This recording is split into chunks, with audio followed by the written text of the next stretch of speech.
তারেক রহমানকে পেতে ভারত কেন এত উদগ্রীব? কূটনৈতিক সম্পর্কের নতুন মোড়ে দিল্লির আগ্রহের আসল কারণ কী? স্বরাষ্ট্রমন্ত্রী সালাউদ্দিন আহমেদ বলেছে, মহাসড়কে আর কেউ চাঁদাবাজি করতে পারবে না। শুনছিলেন শিরোনাম। বিস্তারিত জানতে আমাদের সাথে থাকুন। আসসালামু আলাইকুম, সবাইকে স্বাগত জানাচ্ছি AR নিউজ BD চ্যানেলে। ঢাকা দিল্লির সম্পর্কের আকাশে যেন নতুন এক কূটনৈতিক মেঘ জমেছে, আর সেই মেঘের কেন্দ্রে এখন একটাই নাম, তারেক রহমান। বাংলাদেশের প্রধানমন্ত্রীকে দিল্লিতে নিতে ভারতের আগ্রহ ক্রমেই প্রকাশ্য হচ্ছে, কিন্তু প্রশ্ন হলো, কেন এত তাড়া? শুধু সৌজন্য সাক্ষাৎ, নাকি এর পেছনে রয়েছে আরও বড় কূটনৈতিক ও অর্থনৈতিক হিসাব? ভারতের হাই কমিশনার দীনেশ ত্রিবেদীর সাম্প্রতিক বক্তব্যে আগ্রহের মাত্রাটি আরও স্পষ্ট হয়েছে। তিনি জানিয়েছেন, তারেক রহমান ভারত সফরে গেলে তাকে সর্বোচ্চ সম্মানের সঙ্গে অভ্যর্থনা জানাতে প্রস্তুত দিল্লি। এমনকি ভারতের প্রধানমন্ত্রী নরেন্দ্র মোদীও দ্রুত দুই দেশের প্রধানমন্ত্রীর বৈঠক চান বলে জানিয়েছেন তিনি। কিন্তু কূটনীতির ভাষায় অতিরিক্ত আগ্রহ অনেক সময় একটি বার্তা বহন করে, যেন দীর্ঘদিন বন্ধ থাকা দরজায় কেউ বারবার কড়া নাড়ছে। এর পেছনে প্রথম কারণ হতে পারে বাংলাদেশের নতুন রাজনৈতিক বাস্তবতা। শেখ হাসিনা সরকারের পতনের পর বাংলাদেশের ক্ষমতার পালাবদল হয়েছে। নতুন সরকারের সঙ্গে সম্পর্কের সমীকরণ তৈরি করতে দিল্লিকে এখন পুরনো হিসাব বদলাতে হচ্ছে। বিশেষ করে বিএনপি সরকারকে ঘিরে ভারতের আগের অনেক রাজনৈতিক ধারণাই নতুন বাস্তবতায় প্রশ্নের মুখে পড়েছে। আরেকটি বড় বিষয় শেখ হাসিনাকে ঘিরে টানাপোড়েন। বাংলাদেশ দীর্ঘদিন ধরে তার প্রত্যর্পণের দাবি জানিয়ে আসছে। একই সময় দিল্লিতে তার অবস্থান ও রাজনৈতিক বক্তব্য দুই দেশের সম্পর্ককে আরও স্পর্শকাতর করে তুলেছে। ফলে ভারত বাংলাদেশ সম্পর্ক স্বাভাবিক করতে হলে এই অমীমাংসিত অধ্যায়টিও বড় হয়ে উঠেছে। এর সঙ্গে যুক্ত হয়েছে ব্যবসা বাণিজ্যের স্বার্থ। বাংলাদেশ ভারতের গুরুত্বপূর্ণ বাণিজ্যিক অংশীদার। বিদ্যুৎ, পোশাক আমদানি, রপ্তানি, পর্যটন ও বিনিয়োগ বহু খাতের স্বার্থ দুই দেশের সম্পর্কের সঙ্গে জড়িত। সম্পর্কে টানাপোড়েন দীর্ঘ হলে ক্ষতির হিসাব শুধু ঢাকায় নয়, দিল্লিতেও পৌঁছায়। বিশেষজ্ঞদের মতে, তারেক রহমানকে দ্রুত দিল্লিতে নিয়ে গিয়ে ভারত হয়তো একটি স্পষ্ট বার্তা দিতে চাইছে।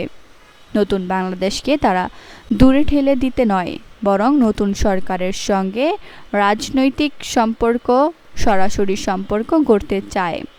তবে সফর এখনও নিশ্চিত নয়। বাংলাদেশের পক্ষ থেকেও রয়েছে বিভিন্ন শর্ত ও অমীমাংসিত ইস্যু। ফলে দিল্লির আমন্ত্রণ যতটা আলোচিত, তারেক রহমানের সিদ্ধান্ত ততটাই গুরুত্বপূর্ণ।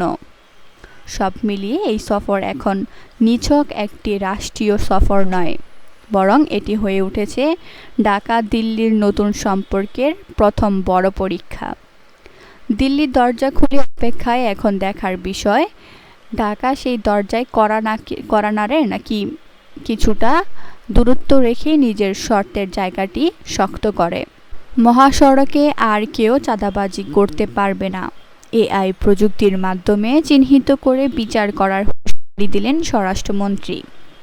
পাশাপাশি সড়কে ট্রাফিক আইন ভঙ্গকারীদের বিরুদ্ধে তাৎক্ষণিক ব্যবস্থা নেওয়া সহজ হবে। ঢাকা চট্টগ্রাম মহাসড়কে কৃত্রিম বুদ্ধিমত্তার প্রায় ২৫০০ ক্যামেরার কার্যক্রম উদ্বোধন করে একথা বলেন তিনি। মহাসড়কে নিরাপত্তা ও শৃঙ্খলা নিশ্চিতে রাজধানীর পর এবার কৃত্রিম বুদ্ধিমত্তার ক্যামেরা বসানো হলো ঢাকা চট্টগ্রাম মহাসড়কে। আধুনিক AI প্রযুক্তি নির্ভর অটো ফাইন সিস্টেমে মহাসড়কের ২৫০ কিলোমিটার এলাকা থাকছে AI ক্যামেরার আওতায়। মঙ্গলবার নারায়ণগঞ্জের সোনারগাঁয়ের মেঘনা ঘাট এলাকায় আনুষ্ঠানিকভাবে এর উদ্বোধন করেন স্বরাষ্ট্রমন্ত্রী সালাউদ্দিন আহমেদ। এতে করে মহাসড়কে চাঁদাবাজি বন্ধের আশা তার।